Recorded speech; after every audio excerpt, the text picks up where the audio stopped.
Nós vamos abrir a palavra de Deus no Evangelho de Jesus Cristo, segundo escreveu o evangelista Mateus, no capítulo 18, do versículo 1 ao versículo de número 14.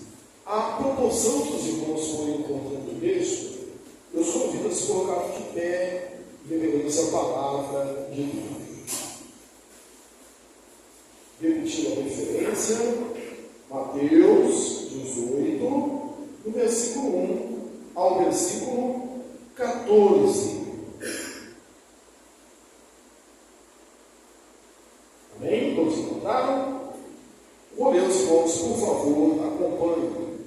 Naquela hora, aproximaram-se de Jesus os discípulos, perguntando: quem é, porventura, o maior no reino dos céus?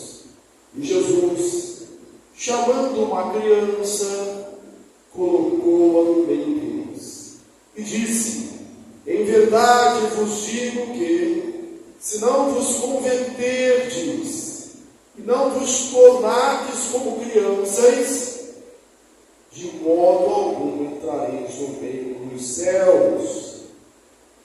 Portanto, aquele que se humilhar como esta criança, esse é o maior no reino dos céus. E quem recebe, ou quem receber uma criança tal como esta, em meu nome, a mim recebe. Qualquer, porém, que fizer tropeçar um desses pequeninos que creem em mim, melhor lhe fora que se lhe pendurasse ao pescoço uma grande pedra de moinho e fosse afogado na profundeza do mar. Ai do mundo, por causa dos escândalos, porque é inevitável que venham escândalos, mas ai do homem pelo qual o escândalo vem. Portanto, se a tua mão, o teu pé te faz tropeçar, corta-o e lança fora de ti. Melhor entrares na vida manco ou aleijado, do que tendo duas mãos ou dois pés, seres lançado no fogo eterno. Se um dos teus olhos te faz tropeçar, arranca-o, lança-o fora de ti. Melhor entrares na vida com um só dos teus olhos, do que tendo dois, seres lançado no inferno de fogo. Veja, não desprezeis a qualquer desses pequeninos, porque eu vos afirmo que os seus anjos dos céus veem incessantemente a face de meu Pai Celeste. Porque o Filho do Homem veio salvar o que estava perdido. Que vos parece? Se um homem tiver 100 ovelhas, e uma delas se extraviar, não deixará ele no monte as 99, indo procurar a que se extraviou? E se porventura encontrar, em verdade eu vos digo que maior prazer sentirá por causa desta, do que pelas 99 que não se extraviaram. Assim, pois, não é da vontade do Pai Celeste que pereça um só desses pequeninos. Assentai-vos.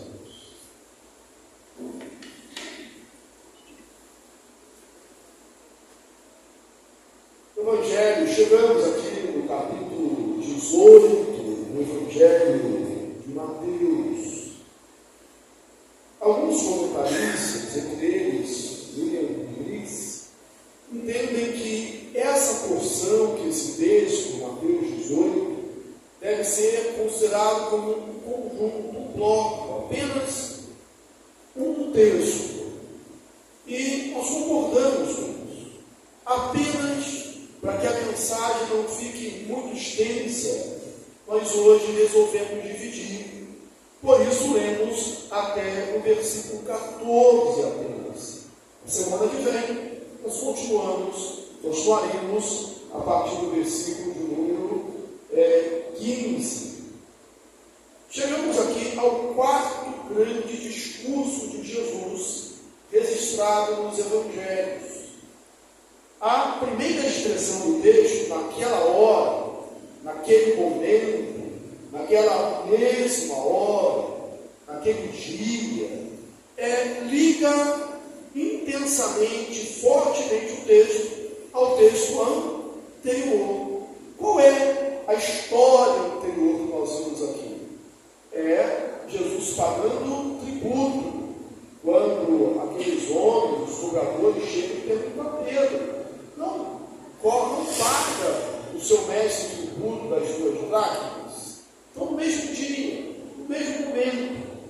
E antes disso, o que aconteceu? Mostra a transfiguração.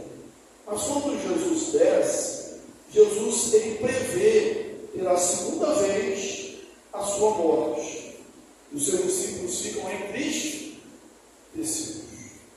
Irmãos, é de se admirar que a primeira coisa, depois que eles ouvem a respeito da morte de Jesus, da predição da sua morte, que ele iria para Jerusalém, seria preso, escarnecido, humilhado e morreria por nós na cruz do Calvário, é que eles agora estão discutindo entre eles mesmos quem seria o maior no reino de Deus, quem seria o maior no reino dos céus.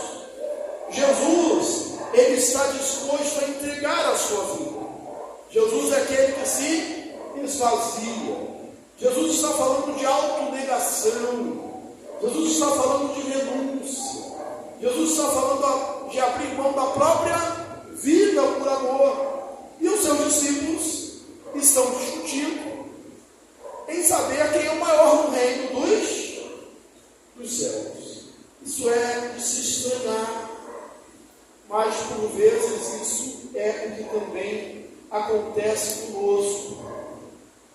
Nós estamos na contramão do ensino de Jesus, quando a gente quer preeminência, quando a gente enche o nosso coração de altivez, de soberba. Na verdade, o sábio Salomão, em Provérbios, já havia dito que a soberba precede a queda, mas a humildade a honra. Aquele que se humilha será exaltado, aquele que se exalta será humilhado. Os princípios do reino, eles estão de ponta cabeça, estão de cabeça para baixo. A pirâmide é invertida. Aquele que quer ser grande, seja pequeno. E Jesus disse: aquele que quer ser o maior, seja aquele que vos sirva, e sirva aos outros. Na concepção de Jesus, nós somos grandes quando nós somos assim. Esse texto, aqui narrado por Mateus, ele se encontra nos sinóticos. Quais são os sinóticos? Mateus, Marcos e Lucas. Esses 3 evangelhos. Temos o 4º evangelho, que é o Evangelho de João. Mas os 3 são chamados de sinóticos, têm a mesma visão. E esse texto está nos 3. Só que no Evangelho de Marcos, os discípulos que fazem a pergunta. É interessante porque eles estão descendo do monte da transfiguração. Jesus falou que morreria, que entregaria a sua vida em breve, no resgate dos pecadores, que se humilharia nesse ponto. E eles estão discutindo entre si. Eles não falaram, segundo a visão de Marcos, o que Marcos observa, eles não falaram, não perguntaram para Jesus.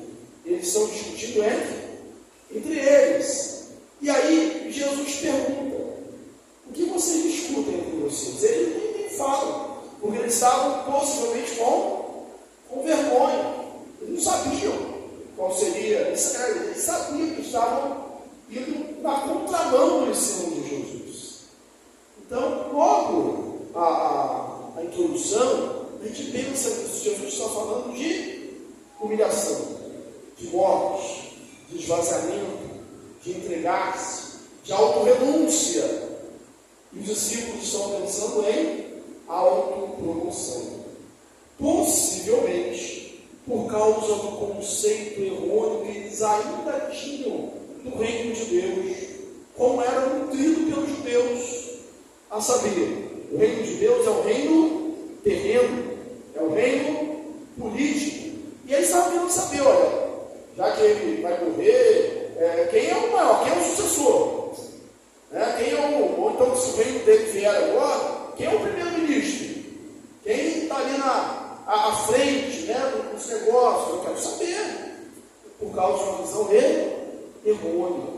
Aí você diz no seu coração: mas eu já sei que o reino de Deus é espírito, a adoração é espírito em verdade. O reino de Deus não é comida nem bebida, mas paz, alegria no Espírito Santo. Mas quantas vezes nós ainda pensamos que o reino de Deus é coisa material? Eu ser abençoado. Quem não quer ser abençoado? Quem não quer ganhar mais dinheiro? Quem não quer ser promovido? Quem não quer ter um melhor salário? Quem não quer ter mais saúde? Todas essas bênçãos são necessárias, são bem-vindas. Lá no Mateus 6, quando Jesus ensina aos discípulos no Sermão do Monte, no primeiro discurso, ele diz assim: o vosso Pai sabe que vocês necessitam de todas elas. Nós precisamos, mas o reino de Deus não é isso. O céu é isso.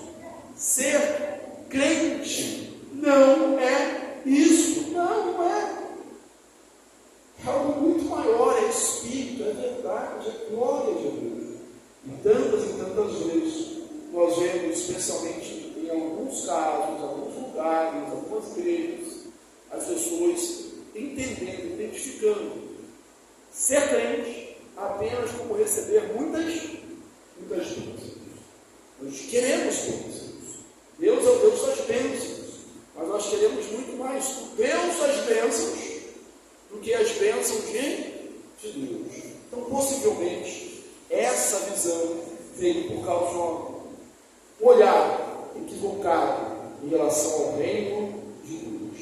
E também porque, do capítulo 14 ao capítulo 19, esse texto que está mais próximo aqui das mensagens que nós estamos pegando nos últimos dias da igreja, Mateus dá uma especial atenção para Pedro.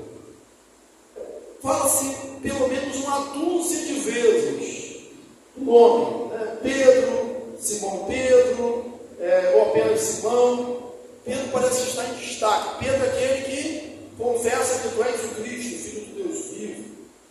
Pedro é aquele que faz as perguntas para tirar dúvidas do colégio apostólico. Pedro é aquele que, quando está no monte da transfiguração, parece que também se sobressai, porque ele tem uma iniciativa, ainda que errada, vamos fazer aqui três tendas. É ele que está ali em voga. Na mensagem passada, a gente viu que é Pedro que os cobradores de impostos procuram para saber informação sobre Jesus. E também é Pedro que recebe a ordem de ir lá no mar e pescar um peixe e tirar dele o estátua, a moeda, para pagar os impostos. Então Pedro está em evidência. Pedro, mas os discípulos têm também um contraponto. Peraí, mas Pedro também tomou um sermão de Jesus, ele foi repreendido, para trás de mim, Satanás, que cogita das coisas dos homens como de Deus. Pedro também foi repreendido severamente. Lá no monte estava só Pedro, Tiago, um pouquinho maior. Irmãos, nós necessitamos hoje, da mesma forma que Jesus pegou uma criança e colocou no meio deles, que Jesus põe uma criança metaforicamente, simbolicamente, falando do nosso meio, para que a gente entenda quais são os verdadeiros princípios do reino de Deus.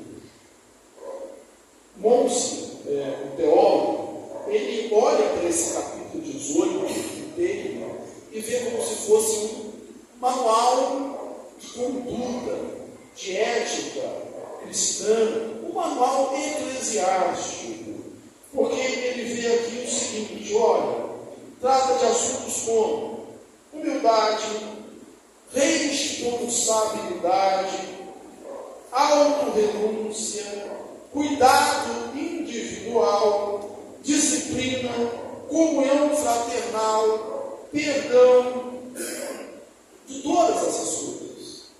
Jesus havia acabado de falar de autorrenúncia, e eles estão querendo falar de autopromoção. Normalmente, irmãos, os conflitos que nós temos é porque nós queremos ser um maior do que o outro. Na verdade, a soberba, o pecado, não é o pecado, é da cobiça, diz lá o Tiago na sua carta, né, que seduz, que atrai, seduz, e aí a cobiça gera o pecado. Eu quero, irmãos, ressaltar aqui 3 imperativos nesse texto. Eu vou citá-los logo no início, para a gente ir memorizando. O primeiro imperativo: seja humilde. O segundo imperativo, além de ser humilde, trate seriamente o pecado. O terceiro imperativo: busque os perdidos. Busque os perdidos. Então, a primeira coisa, seja humilde. Para ressaltar isso, Jesus pega a criança. Veja que eles estão falando de grandeza. Quem é o maior? Ele pega uma criança e põe no meio deles. Nós temos nossos pequeninos aqui, saindo para a salinha, temos um espaço adequado para eles, que nós damos atenção à infância, aos modelinhos, aos pequeninos. Isso nós temos como ensinamento de Jesus: não os embaraceis de vir a mim. E por vezes, muito mais de uma vez, quando Jesus está pregando, a gente sabe que tem crianças perto. Crianças perto. Quando ele precisava de uma criança para dar um exemplo, ele não precisava chegar: ô Pedro, vai lá na rua, né, elas estão brincando lá, procura uma criança e para a gente trazer ele exemplo. Não, estava indo bem. Quando estava dando um ensino sério sobre a vida cristã, elas estavam ali. E criança em todas as épocas, em todos os momentos. Eram crianças iguais às nossas, que não param quieto, que precisam ser chamadas a atenção, precisam de carinho, iguaizinhas às nossas. Mas sempre quando Jesus precisa de usar uma criança como exemplo, como modelo ali, ele precisa chamar fora. A criança já está bem perto. Ele tem uma criança. Agora, se você pensa que a criança no passado era valorizada, você está enganado. Nem sempre teve o estatuto da criança e do adolescente. As crianças não eram ouvidas. As crianças não eram contadas. Criança não tem voz. E aí, quando eles estão falando de grandeza, quem é o maior? Quem que Jesus pega? Uma criança. Ele não botou Pedro no meio, não botou Tiago, não botou João, André, talvez ainda fale assim: pô, espera aí, mas esse negócio de ser o maior, eu também quero estar na briga, eu fui o primeiro a ser chamado. Eu estou na frente de Pedro, fui eu que chamei ele, foi eu que falei. Então, é uma disputa. Jesus pega uma criança, coloca no meio delas. E aí nós temos uma visão distorcida. A primeira coisa que a gente vai fazer é desfazer essa visão. Não é porque a criança é inocente. Jesus não fala que vocês têm que se tornar como uma criança porque a criança é inocente. Ele não falou isso aqui. Ele colocou a criança no meio e falou: se vocês têm que se converter como uma criança. Por quê? Porque a criança, ela é dependente. A criança é pequena. Na verdade, ele está falando assim: quem quer ser grande, seja menor. Seja como uma criança. E outra coisa, Jesus está falando para crentes ou Jesus está falando para descrentes? Ele está falando para os seus discípulos ou ele está falando para os escribas e fariseus? O que Jesus está falando? Com os discípulos.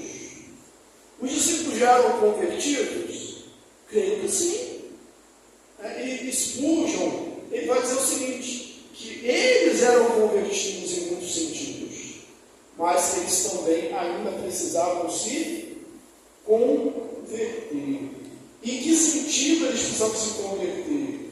Eles precisavam se converter em termos de humildade, se converter da prepotência à humildade, da soberba para a humildade. Eu vou ler aqui na íntegra a citação de Spurgeon. Os apóstolos eram convertidos em um sentido, mas mesmo eles precisavam de uma nova conversão. Eles precisavam ser convertidos do egoísmo à humildade. Eu pergunto para você, que é convertido, você precisa ainda de uma mudança, de uma transformação? Você precisa? Eu preciso constantemente ser convertido da prepotência à humildade. Destaca-se aqui também, irmãos, a necessidade da conversão. Para entrar no reino de Deus, é necessário ser convertido. Conversão é mudança. Conversão é metamorfose. É transformação. Você pode ouvir, você pode ler, mas se você não for transformado, você não tem parte no reino de Deus. É necessário que haja uma transformação na sua vida. João, ele usou uma outra linguagem para descrever isso, a saber, nascer de novo. Porque em verdade eu vos digo, se não nascer de novo, você não pode entrar no reino de Deus. Já que eu falei em verdade, aqui aparece também essa expressão do versículo 3. Em verdade vos digo, se não vos converterdes. Em verdade, é como se dissesse assim, eu solenemente estou dizendo. Preste bem atenção, estou falando solenemente. Em verdade, escuta, você precisa se converter. Dá meia volta, dá uma volta, uma conversão inteira. É uma mudança de vida. E não vos tornares como uma criança, de modo algum entrarei no reino de Deus. Porquanto, aquele que se humilhar com essa criança, esse é o maior no reino de Deus. Você hoje precisa se tornar uma criança dependente única e exclusivamente de Deus. Uma criança, ela sabe que se ela almoçou e jantou, não foi por causa dos méritos dela, foi porque os seus pais proveram o sustento. E nós precisamos viver assim. Eu dependo do Senhor, e eu dependo da graça de Deus para viver. Há uma outra verdade nas crianças, é que uma criança, ela está sempre curiosa, ela está sempre na expectativa, ela gosta de novidade.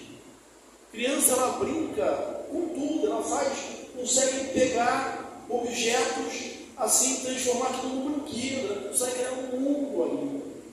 E ela sempre tem alegria. A gente está numa festa, você organiza uma festa, você pode fazer uma porção de coisa. Quem está olhando ali a decoração da festa que você fez para o seu filho, para o seu neto, são as crianças. Você não está querendo saber a decoração do tema da festa. Ela quer saber se tem brinquedo. Ela quer saber se tem outras crianças para ela brincar. Se tiver, você vai ter que chamar ela para comer, senão ela não vem. Alegria. Há uma espontaneidade. É renovar da vida. A palavra de Deus se renova a cada manhã. E como criança, nós somos novos a cada manhã. Com um adulto é diferente, né? A gente assim, vamos em tal lugar? Vamos fazer isso? Estou afim, não. Vamos, né? Criança, oba! Ela está tentando. Nós precisamos ser assim. Vamos fazer isso na igreja? Amém, glória a Deus. Não ouvirmos como de vez em quando a gente ouve, né? Mas pastor, isso já foi tentado. Já fizeram, não deu certo, então deixa para lá. Não, como criança, experimentar uma novidade de vida. Ser humilde. Ser humilde. Então, que o Senhor hoje coloque simbolicamente uma criança na nossa frente, em nós, para ver assim, olha, eu preciso me converter como essa criança. A saber, eu preciso ser humilde como essa criança. Eu preciso ser dependente como essa criança. Eu preciso ter alegria como essa criança. E eu preciso confiar como essa criança confia. Você já viu criança preocupada com o imposto de renda? Você já viu criança preocupada com o desemprego? Não fica. Por quê? Porque ela confia. Ela está lá na piscina e o pai chega, se ela pula. O que a criança faz? Pula, ela não pensa se ela sabe ou não sabe nadar. Ela tem uma certeza que o pai vai me segurar. Então confia. Entrega o teu caminho ao Senhor, confia nele, e o mais ele fala. Mas entrega, porque só entregando ele pode fazer. Quando você está guerreando ali, né, a guerra é sua, então se vira. Mas quando a guerra é de Deus, quando ele que está na frente, nós podemos descansar. Então a primeira lição que nós aprendemos, e a aplicação que eu tenho que fazer para a minha vida, é que eu preciso sair daqui mais humilde, como uma criança. Humilde eu já falei algumas vezes, não significa pobreza, não significa estar com o sapato sem estar engraxado, com a roupa sem estar passada, nada disso. Tem muita gente que não tem nada e é muito soberba, e tem gente que tem muito e é humilde. É ser como uma criança. Ser como uma criança. Aliás, fala de criança. Criança também ela tem preconceitos. Uma criança rica e uma criança pobre podem brincar tranquilamente. Ela não quer saber quanto a outra tem. Fica naturalmente. Depois, quando cresce, é que os tacos podem ir separando. A criança é humilde, nós precisamos ser humildes com a criança. Em segundo lugar, trate seriamente o pecado. Eu me lembrei, inclusive, aqui de Adaptose, que eu treinei os 5 pontos para se ter poder espiritual, segundo esse servo de Deus do passado. E um desses é: trate seriamente o pecado. Chama o pecado pelo nome. Seja drástico em relação ao pecado. Esse texto, do versículo 6 ao versículo 9, ele pode causar uma mal compreensão, um falso entendimento das pessoas. Ele fala: se teu olho direito te faz tropeçar, arranca-o de ti. Melhor entrar no reino com um olho só, caolho, do que tendo 2 e ir para o inferno. Se a tua mão direita te faz tropeçar, arranca de ti. Se teu pé direito te faz, arranca de ti. É melhor entrar com um só do que tendo 2 e ir para o inferno. Primeiro, ele trata essas questões de maneira muito séria. O que está envolvido aqui é vida eterna ou morte eterna. É céu ou inferno. E a gente precisa traçar a nossa vida espiritual assim. Não é brincadeira, a coisa é séria. E aí ele está realmente falando: olha, trate drasticamente o pecado. Trate radicalmente com o pecado. Seja incisivo. Seja cirúrgico. Mas ele não está incentivando ou falando de mutilação. A linguagem que é simbólica. Mesmo porque na Bíblia, qualquer mutilação é pecado. nosso corpo é templo do Espírito Santo. Por que ele usa essa figura?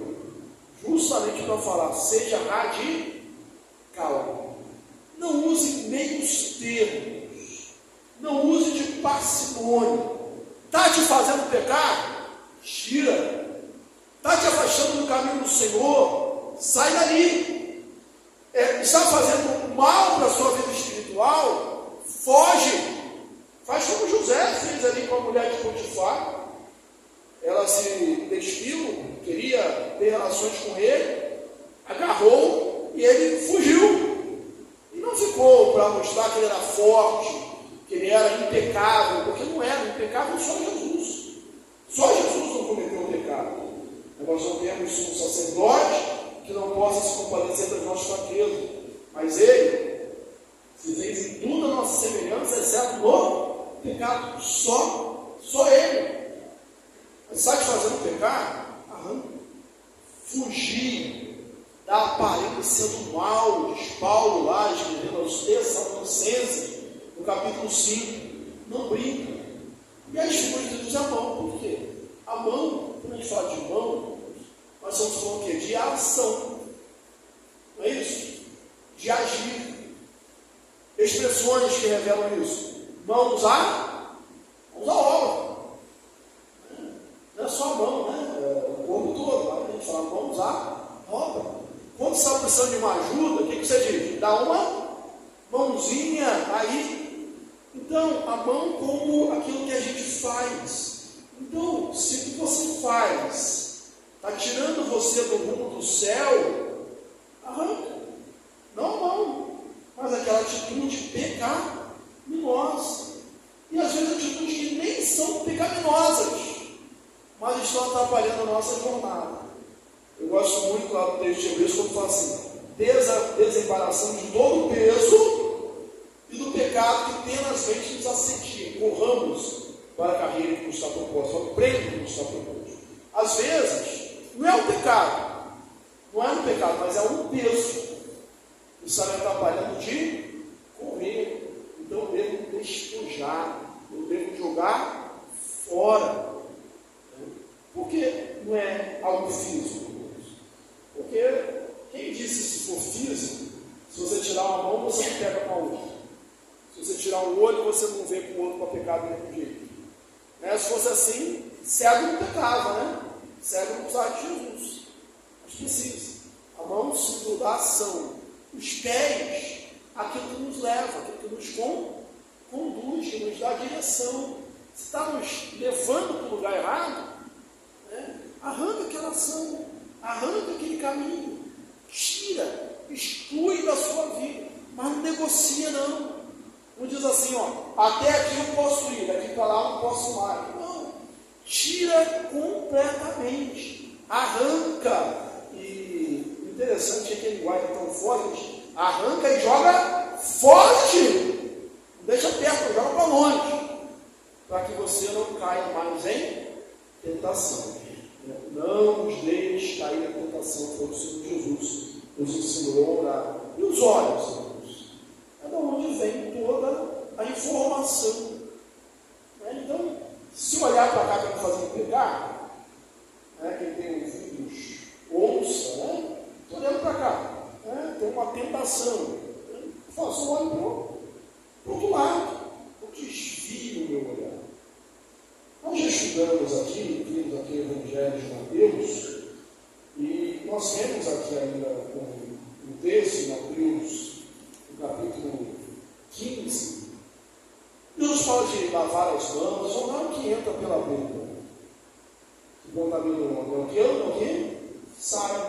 E ele diz assim no versículo 19 do capítulo 15, porque é do coração que procedem os maus desígnios, homicídios, adultério, prostituição, furtos, falsos testemunhos e blasfêmias. Então, não é um órgão físico, não é a mão, não é o pé, não é os olhos, mas são coisas, são ações, são situações, são lugares que nos levam a cair tentação, a pecar, a afastar-nos da vontade de Deus.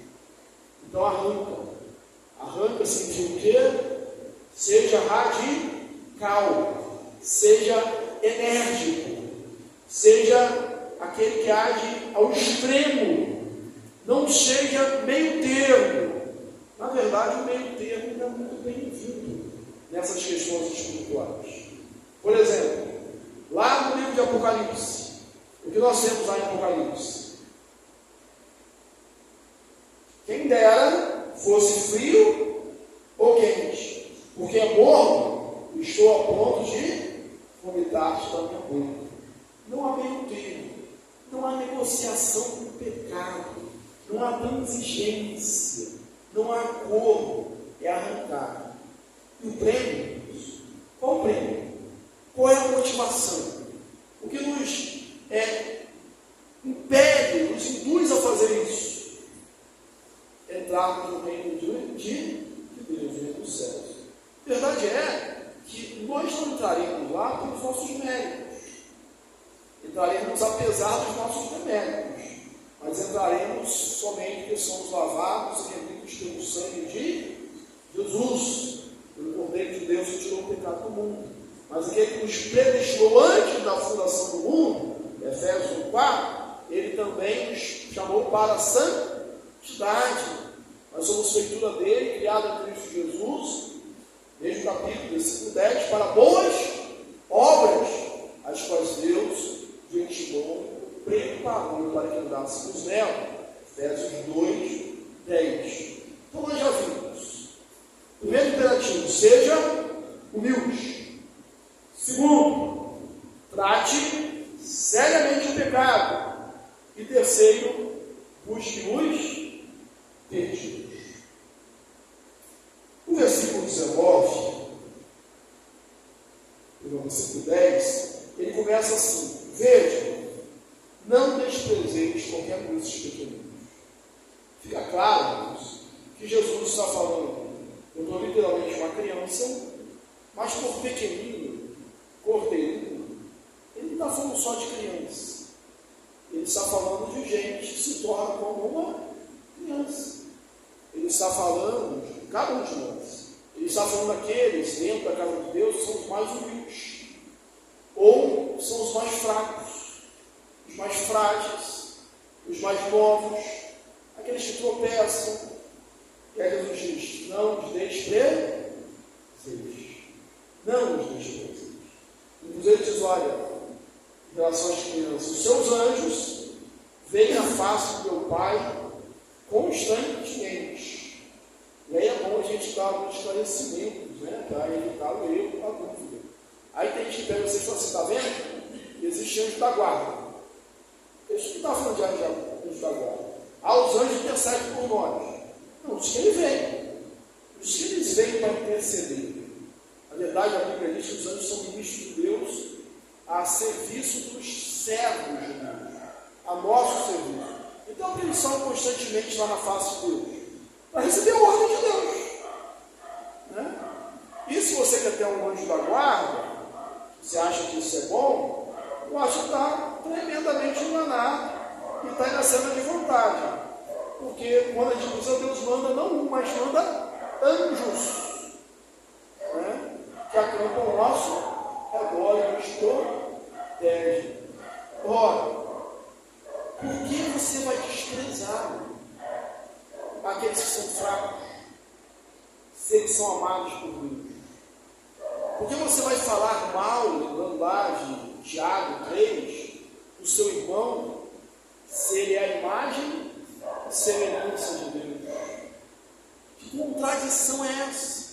Lembra de Tiago falando? Com a mesma boca, louva a Deus e Pai, né? E a mesma boca maldiz o homem que foi feito a imagem e semelhança de Deus. Meus irmãos, não convém que essas coisas sejam assim. Então, olhe para o seu irmão e lembre: olha, é alguém que Deus ama, é alguém por quem Jesus morreu, eu devo cuidar dele. E trazer esses pedidos, trazer os que se desviam, o mesmo Espírito de Jesus, e em busca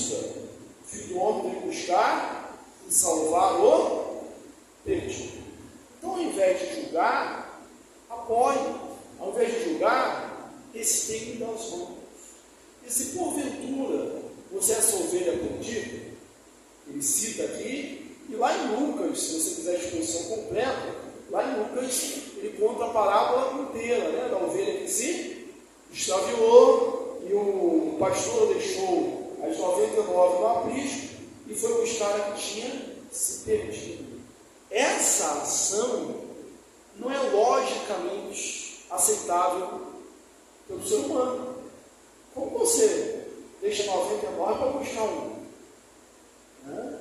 A lógica humana é o contrário, não precisa ser nem 99. A lógica humana é assim: mais vale um pássaro na mão do que dois voando.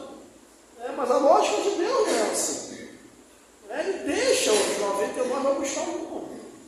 E sabe qual é a maior grandeza disso? É que todos nós somos essa alma que ele veio buscar. Ele trata conosco assim.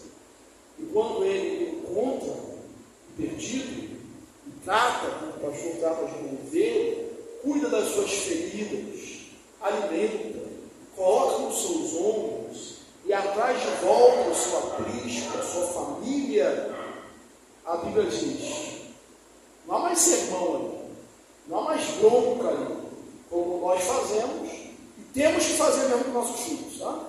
Mas ali não é assim. Ele diz: olha, a festa do céu é um pecador que se arrepende. Se você se arrepender hoje dos seus pecados, haverá festa do céu, haverá júbilo do Senhor. Você não nasceu para ser desprezado, para ser preterido, para ser deixado de lado. Não fica dizendo assim: eu não faço falta. O pastor Jesus, você faz falta. Qualquer um de nós, possivelmente, nem perceberia a falta de uma ovelha. Nós somos falhos assim, mas o bom pastor percebe. Isso é importante para Deus. Ele está buscando você. Ele está ao seu encalço. Aquela voz que ecoou lá no jardim do Éden: onde estás? Continua ecoando hoje. Onde você está? Ovelha perdida. Jesus quer te trazer de novo ao seu aprisco. Que Deus te abençoe. Deus continue falando ao seu coração. E se porventura o seu hoje entender, se Deus tocar no seu coração, que você não pode ficar mais lá fora, tem que ser, estar dentro do aprisco de Jesus, os braços de Jesus, com essa ovelha que foi encontrada. Esse é um dia oportuno. Olhe para o Senhor, fale com Ele, dizendo no seu coração: eu quero Jesus como meu Salvador. Se você quiser, vem aqui à frente, professe audivelmente isso. Nós vamos orar por você. Tem alguém que quer aceitar Jesus como Senhor e Salvador da sua vida? Nós não vamos insistir, porque a Bíblia diz que não é por força, nem por violência, mas pelo meu Espírito. Quando Deus fala, a gente pula logo da cadeira, né? E vem. Deus te abençoe rica e abundantemente.